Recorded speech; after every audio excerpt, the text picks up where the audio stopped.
Welcome to today's Global Connections program. I'm Bill Miller. What role can the United States and the United Nations play in dealing with some of the major international issues in the 21st century, such as poverty, war, or health problems? How will the recent financial turmoil in the stock markets affect the United Nations' ability to provide services to 6.5 billion people around the world? We'll be back in just a moment to explore these and other hot-button issues.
My special guest today is former Deputy Secretary of State John C. Whitehead.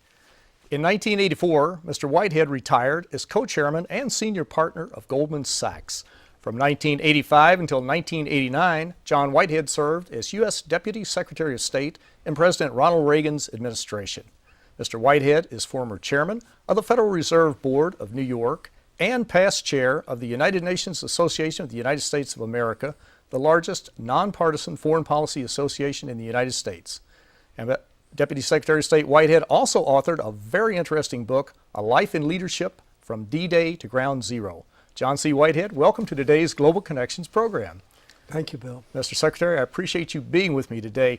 In the opening, we were going to talk about the UN, and we will talk about that in just a moment, but we can kind of talk about it tangentially. In the opening, I mentioned about the financial turmoil we've seen, and this is something that's been brewing for months and months and months, and will go on probably for a couple of years, I would imagine. I'm not an expert on this, but some of the experts have suggested this.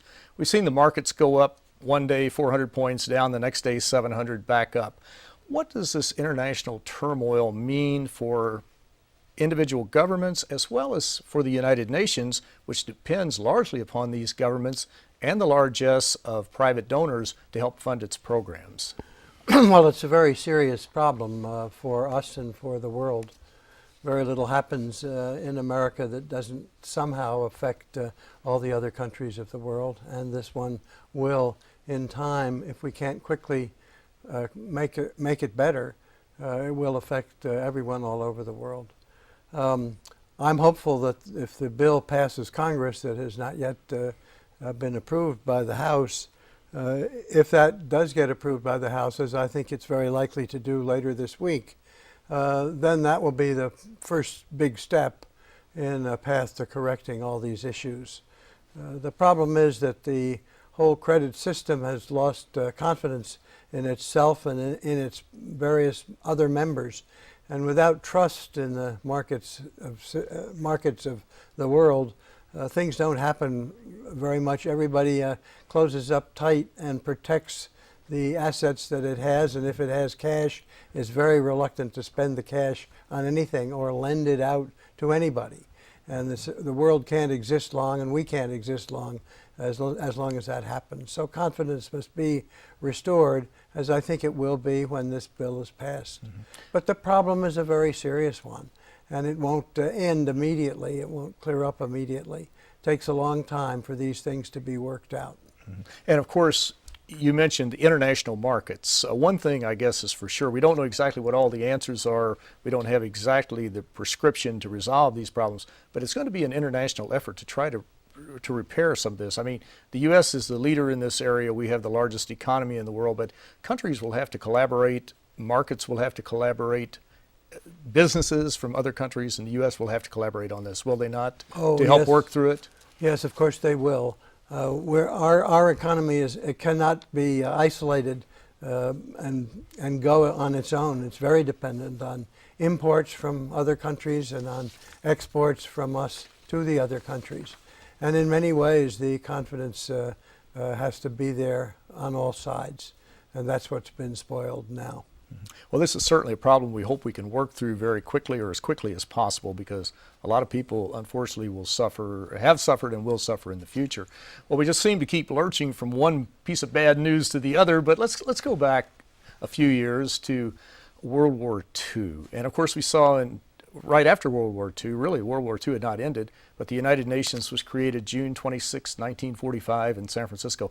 But if we think back to World War II, the horrors of World War II, anywhere from 50 to 65 million people had died. Europe lay in ruins. You were involved in that. You were involved in the Normandy invasion on D-Day. As you think back to that time, what were you thinking about with the United Nations coming online? What types of hopes or dreams or aspirations did you and millions of other people have?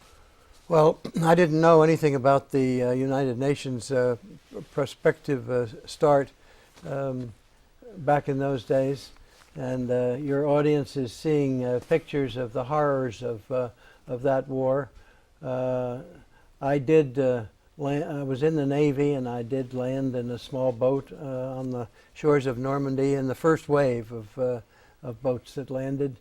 We landed Army troops at Normandy in the Omaha sector, and it was a horrible sight. The 24 soldiers that were in the little boat that I was in charge of getting to the shore, at least half of them were killed or badly wounded within the first minute of the landings. Right on the beach, they couldn't even get off the beach to get started on the invasion. And others had the same experience, but finally we prevailed. And by the end of the day, when I made a second trip into the landing site, the beaches were beginning to get under control, and you began to get the sense that maybe the invasion might be successful. And it was. But the result of that whole war is that 50 million people or more lost their lives in the horrors of that war, and always cruelly and in a very awful, wasted way. And the whole generation of my generation was decimated in every country by the loss of those people to their country and to their economy and to their families forever. And so the minute I heard about the United Nations in the months following the end of the war, I was an enthusiast for any organization which had the hope of preventing other wars to start. And I've always been a big fan of it. It's a wonderful organization. It's not perfect, and it doesn't always succeed in the projects that it undertakes. But I remain enthusiastic about trying to make it better, trying to fix the problems, and not trying to just drop out of it and abandon what I think is the only hope for the future of the world and for preventing war in the future is the things that are discussed and hopefully settled in something like the present United Nations.